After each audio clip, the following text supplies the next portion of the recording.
प्यारे भैया हो, कक्षा नवम में इस वर्ष निबंध समाप्त हो गया है। जैसा पहले बताया था, उसकी जगह दो चीज़ें आएंगी, एक अनुच्छेद और एक लघु कथा लेखन। तो अनुच्छेद के बारे में पिछली बार मैंने आपको बताया था। बात करते हैं लघु कथा लेखन की। आप बहुत से अखबार, बहुत सी मैगजीन में पढ़ते होंगे, वो छोटी छोटी सी कहानी, छोटी सी, जिस पर लिखा होता है लघु कथा। एक 50 से लेके 100-150 शब्दों तक की लघु कथा मिल जाती है।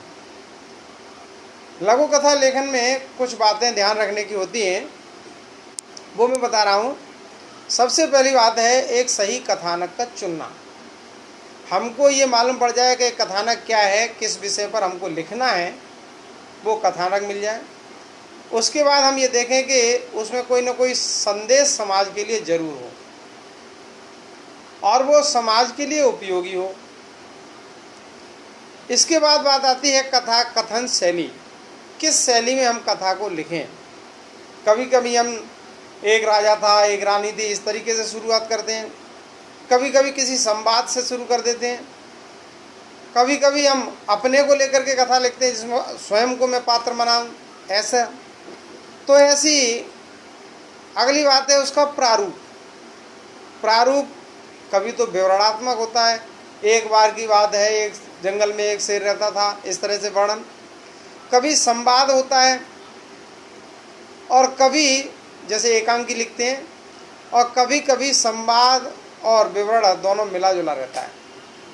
अगली प्रमुख बात है प्रथम पंक्ति में तो जिज्ञासा उत्पन्न हो कि आखिर इसमें क्या है, और अंतिम पंक्ति में वो जिज्ञासा शांत हो जाए। कथा में कहीं ना कहीं चरमोत्कर्ष जरूर होता है, और वो चरमोत्कर्ष समाप्ति से ठीक पहले होना चाहिए। अगली विशेषता ये है कथा, लघु कथा की, वो कथा अच्छी मानी जाएगी कि कथा के अंत में पाठकों को चिंतन के लिए प्रेरणा मिले, यानी पाठक मजबूर हो जाए कुछ सोचने के लिए। बात करते हैं कथा के कालखंड की, तो उसका कालखंड दोष मुक्त होना चाहिए। अब मैं एक उदाहरण के लिए एक कथा आपको सुनाता हूँ। एक बार एक राजा और एक रानी एक जंगल में जा रहे थे। भयानक रात्रि हो गई, रास्ता भटक गए, आंधी तूफान आ गया। रानी ने पूछा, महाराज आपको डर नहीं लग रहा, इतनी भयानक रात्रि है? राजा ने उत्तर कुछ नहीं दिया, तुरंत अपनी म्यान से तलवार निकाली और रानी की गर्दन पर टिका दी और कहा, होशियार। रानी हंस के मुस्कुरा के पूछने लगी, महाराज ये आप क्या कर रहे हैं? मेरे प्रश्न का तो आपने जवाब ही नहीं दिया।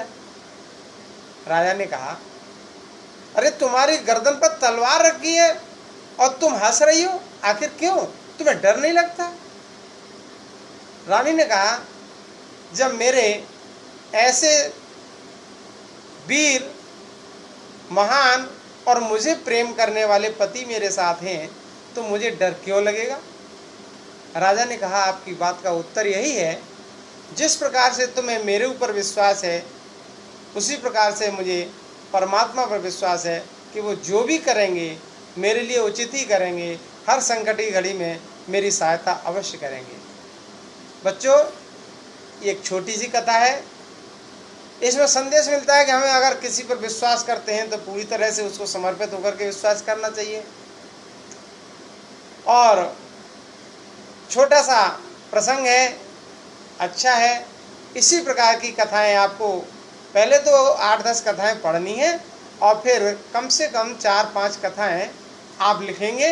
अगले टर्न पर आप उनमें जितनी लिख पाएँ, 2 लिख पाएँ, 3 लिख पाएँ, यानी कि शुक्रवार को आप उनको अपनी कक्षा की साइट पर अवश्य डालेंगे ग्रुप में। धन्यवाद।